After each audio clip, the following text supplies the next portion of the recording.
Hello everyone, তো আজ আমি এখানে রেডি করব সুজি রোল। এই রোলটা করতে বেশি সময় লাগবে না, বেশি জিনিসও লাগে না, বাড়িতে রাখা কিছু জিনিস দিয়ে মাত্র তৈরি হয়ে যায়। তো চলো আজকে ভিডিওটা শুরু করছি।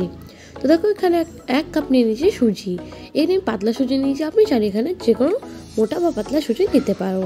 তো এখানে এক কাপ সুজি নিয়ে নিয়েছি, ঠিক এক কাপ এখানটায় দই নিয়ে নিয়েছি। এখানে টক দই নিয়েছি, এখানে ফ্রেশ টক দই।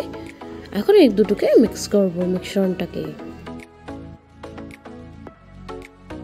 এখন কিছুটা দিয়ে দেবো এর মধ্যে জল, যেহেতু এখানে সুজি আছে, সুজিটা একটু ফুলবে, এই জন্য একটু জল দিচ্ছি। জল দিয়ে এটাকে ভালো করে মিক্স করতে হবে, কি দই যে একদম স্মুথ হয়ে যায়। আর এখানে সামান্য বেশি একটু জল দিতে হবে, খুব বেশি নয়, নয়তো একদম ব্যাটার পাতলা হয়ে যাবে, তাহলে একদম হবে না। দেখো এখানে একটু হাফ চামচ লবণ দিয়ে দিয়েছি। এখন আবার মিক্স করে নিচ্ছি এখানটায়। দেখো ব্যাটারটা ঠিক এরকম ঠিক হবে। তো দেখো এটাকে ভালো করে মিক্স করে রাখছি। এখন দেখতেই পাচ্ছ থিকনেসটা কেমন হয়েছে। এটা কিছুক্ষণ 15 মিনিটের জন্য এটাকে রেস্টে রেখে দিচ্ছি আমি। এখন আমি এখানে একটা প্যান নিয়ে নিয়েছি, প্যানটা গরম হয়ে গেছে, তেল দিয়ে দিয়েছি। তেলটা এখানে গরম হয়ে গেছে, তো এখন দিয়ে দিচ্ছি এর মধ্যে হাফ চামচ জিরে। জিরে একটু ফুটে গেলে এখানে দিয়ে দিচ্ছি হাফ চামচ দিয়ে দিচ্ছি এখানটায় সর্ষে। এখন দুটোকে মিক্স করে নিচ্ছি ভালো করে, একটু ফুটে যায়। এখানে দেখো ফুটে গেছে, তো এখন দিয়ে দিচ্ছি এর মধ্যে কিছুটা এখানে লঙ্কা কুচি অ্যাড করছি। যদি ঝাল না খাও তাহলে এখানে স্কিপ করতে পারো লঙ্কা কুচি। তার সাথে পেঁয়াজ কুচি দিয়ে দিয়েছি এখানটায়। এখন দুটোকে একটু ভেজে নেবো হালকা করে, পেঁয়াজটা একটু ভাজা ভাজা হয়ে যায় হালকা। এখানে সামান্য ট্রান্সপ্যারেন্ট কালার একটু চলে আসছে। পেঁয়াজ এখানে সামান্য হয়ে গেছে, তখন দিয়ে দিয়েছি হাফ চামচ রসুন বাটা, হাফ চামচ আদা বাটা। এখন দুটোকে ভালো করে মিক্স করে নিচ্ছি আমি এখানটায়। মিক্স হয়ে গেছে, তো এখন দিয়ে দিচ্ছি এখানে গ্রেট করা আলু। তো এখানে আমি বড় দুটো সাইজে আলু নিয়েছিলাম, সেটাকে গ্রেট করে নিয়েছি একদম। তো এই দুটোকে ভালো করে এখানে মিক্স করে নিচ্ছি আমি এখানটায়। এখন দিয়ে দিচ্ছি এখানে হাফ চামচ ধনে পাউডার, হাফ চামচ জিরে পাউডার, হাফ চামচ এখানটায় রেড চিলি পাউডার, আর হাফ চামচ দিচ্ছি এখানে হলুদ পাউডার, আর দিচ্ছি হাফ চামচ মতো লবণ। লবণ টেস্ট অ্যাকর্ডিং দেবে এখানটায়। দিয়ে এটাকে ভালো করে এখন মিক্স করে নিচ্ছি মশলার সাথে।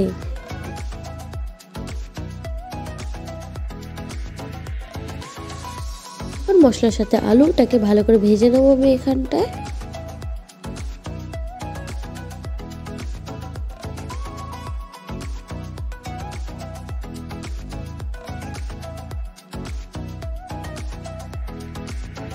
তো এখানটা দেখো ভাজা হয়ে গেছে, তখন এটাকে নামিয়ে নিয়েছি একটা প্লেটে, ঠান্ডা হয়ে যেতে দিচ্ছি কিছুক্ষণের জন্য।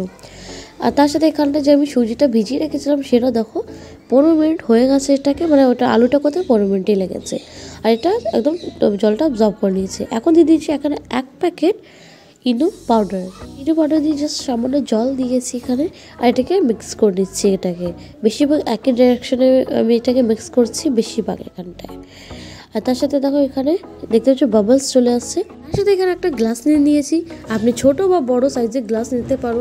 এখান দিয়ে দিচ্ছি আমি এখানটায় এখন রিফাইন্ড অয়েল। গ্লাসের চারিদিকে এখানে তেলটাকে লাগিয়ে নিতে হবে। গ্লাসে তেল লাগানো হয়ে গেছে, তো এখন দিয়ে দিতে কিছুটা ব্যাটার, যেটা আমি রেডি করে রেখেছিলাম। তো আমি কিছুটা দিয়ে দিচ্ছি এখানটায়। যে দেখো এখানে অর্ধেক একটু কমই ভরেছি এখানে। এখন যে আলুটা আছে সেখানে একটু রোলের মতন করতে হবে আলু, এখানে হাতের সাহায্য দিয়ে। তো দেখো রোলের মতো করে দিয়েছি। এখন এই সুজির মধ্যে আলু দিয়ে দিতে হবে নিচ অব্দি, ঠিক এইভাবে করে। এখন দেখো এখানে একটু উপর থেকে কিছুটা ব্যাটার আরও দিয়ে দিচ্ছি এখানটায়, যেহেতু একটু গ্লাসটা একটু খালি রাখবে, না তো একটু ফুলে যাবে একদমই। তো এখানে কিছুটা গ্লাস খালি রেখেছি। তো এখানে দেখো একটা ভগোনা নিয়ে নিয়েছি, জলটাকে গরম করে দিয়েছি, এখানে ভালো করে ফুটিয়ে নিয়েছি। এখন যে গ্লাস আছে সেই দুটো গ্লাস আমি এখানটা দিয়ে দিচ্ছি। এই দুটো গ্লাসে করেছি আমি। এখন এটাকে 15 মিনিটের জন্য ঢেকে দিচ্ছি, এটাকে একটু ফুলে যাক আর হয়ে যাক। তো দেখো এখানে 15 মিনিট মতন হয়ে গেছে, আর দেখতে পাচ্ছ কতটা এখানে ফুলে গেছে। তো এখানে এগুলোকে আমি বের করে নিচ্ছি।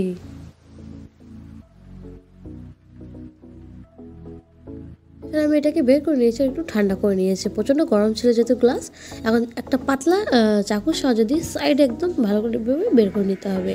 তার সাথে আমি সামান্য তেল দিয়ে দিচ্ছি আমি এখানটা। তেলটা একটু গরম হয়ে দিয়ে দিচ্ছি সর্ষে দিয়ে দিয়েছি, কিন্তু ক্যামেরাটা একটু অন করতে ভুলে গেছিলাম, তাই দেখাতে পারিনি। তো সর্ষেটা একটু ফুটে গেছে এখানটায়। তো এখন দিয়ে দিচ্ছি এখানে হাফ চামচ হলুদ পাউডার, হাফ চামচ রেড চিলি পাউডার, আর ধনে পাতা কুচি দিয়ে এটাকে একটু মিক্স করে নেবো।